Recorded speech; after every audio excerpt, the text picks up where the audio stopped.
Thanks guys for follow. आज हम जिस टॉपिक्स पे बात कर रहे हैं वो रिगार्डिंग कर रहे हैं ऐसे 5 ट्रांजेक्शन जो इनकम टैक्स डिपार्टमेंट आधेतर ट्रेस करता है आपको नोटिस भेजने के लिए। तो मैं अपनी वीडियो के अंदर ऐसे 5 पॉइंट बता रहा हूं जो आप हमेशा याद रखें, जिससे आप इनकम टैक्स की रडार पे ना आए। तो चलिए शुरू करते हैं। हमारा जो पहला पॉइंट है रिगार्डिंग इन्वेस्टमेंट। क्या आप अगर शेयर मार्केट में या फिर म्यूचुअल फंड के अंदर इन्वेस्ट करते हैं और अगर इन्वेस्टमेंट के साथ में आपका जो पूरे ईयर का जो इन्वेस्टमेंट है वो 10 लाख या 10 लाख से ज्यादा होता है, तो इस केस के अंदर जो म्यूचुअल फंड कंपनीज है और जो शेयर्स हैं उनकी जो कंपनीज है वो ये इन्फॉर्मेशन इनकम टैक्स डिपार्टमेंट के साथ में शेयर करती है रिगार्डिंग कि इस पर्टिकुलर पर्सन ने हमारी कंपनी के अंदर इतना इन्वेस्ट किया है शेयर्स में। तो आप हमेशा एक चीज याद रखें कि अगर आप किसी कंपनी के शेयर्स परचेज कर रहे हैं जो 10 लाख रुपए से ज्यादा है, या फिर किसी म्यूचुअल फंड के अंदर आप इन्वेस्टमेंट कर रहे हो जिनका भी इन्वेस्टमेंट 10 लाख रुपए से ज्यादा है, तो उसकी इन्फॉर्मेशन इनकम टैक्स डिपार्टमेंट के साथ में शेयर की जाती है। अब जो दूसरा ट्रांजेक्शन है जिसको इनकम टैक्स डिपार्टमेंट बहुत ज्यादा ट्रेस करता है वो है रिगार्डिंग प्रॉपर्टी सेल और परचेज का।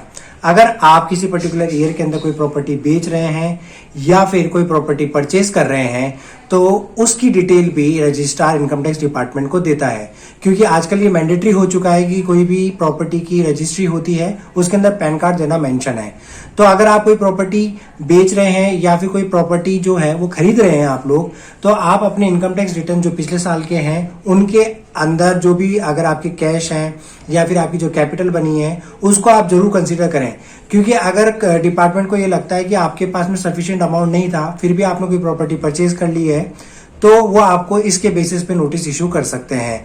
तो हमेशा कोई प्रॉपर्टी बेचते वक्त या फिर परचेज करते वक्त आपको इन चीजों का ध्यान रखना बहुत जरूरी है। जो हमारा थर्ड ट्रांजेक्शन है वो रिगार्डिंग है cash deposit in saving bank account. जी हाँ, मैं बात कर रहा हूं कैश डिपॉजिट की।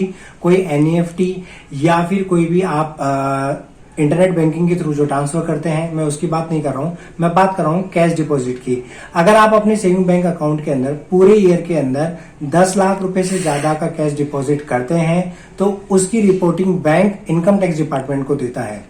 तो ये टोटल हो सकता है। इसके अंदर आप इस तरीके से भी समझ सकते हैं कि अगर सपोज कीजिए कि आपने ना 2 लाख जमा करे अलग अलग टुकड़ों में और वो 10 लाख रुपए से ज्यादा हो जाते हैं डिपॉजिट या फिर विड्रॉल पूरे साल भर के अंदर, तो उसकी रिपोर्टिंग या फिर उस ट्रांजेक्शन की रिपोर्टिंग आपको बैंक है वो इनकम टैक्स डिपार्टमेंट को देगा।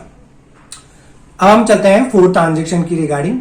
अब ये जो 4th ट्रांजेक्शन है, अगर आप बिजनेसमैन है और आपने करंट अकाउंट खोल रखा है और उस करंट अकाउंट के अंदर आप 50 लाख रुपए से ज्यादा का कैश डिपॉजिट करते हैं, तो उस ट्रांजेक्शन की इंफॉर्मेशन या फिर आपके अकाउंट की जो इंफॉर्मेशन है वो बैंक इनकम टैक्स डिपार्टमेंट को शेयर करेगा।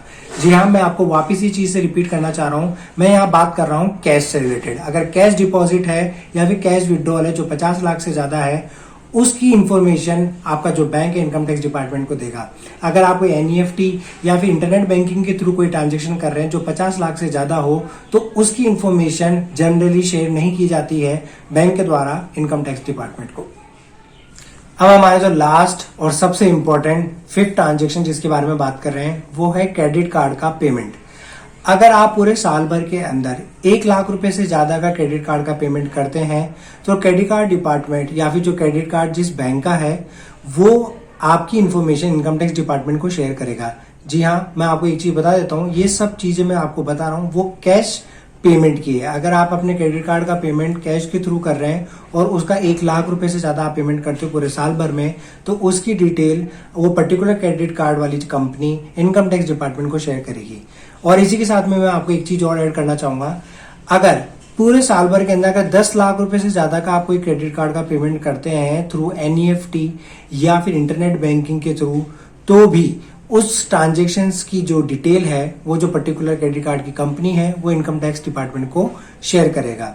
तो ये मेरे जो 5 पॉइंट मैंने आपको जो बताए हैं, इसका मेन रीजन ये था कि आप कोई भी एक्सपेंडिचर करें या फिर कोई भी कैश डिपॉजिट कर रहे हैं तो इन बातों का थोड़ा ध्यान रखें, जिससे क्या है कि आपकी जो ट्रांजेक्शन है वो ट्रेस ना हो पाए इनकम टैक्स डिपार्टमेंट की साइड से। और ऐसी कुछ और इन्फॉर्मेशन अगर आपको और चाहिए तो आप मेरे कमेंट बॉक्स के अंदर ये क्वेश्चन पूछ सकते हैं, या फिर और कोई आपको ऐसी रिलेटेड इन्फॉर्मेशन चाहिए तो आप उसके बारे में लिख सकते हैं। मैं ट्राई करूंगा उस पर वीडियो बनाने की। Thank you.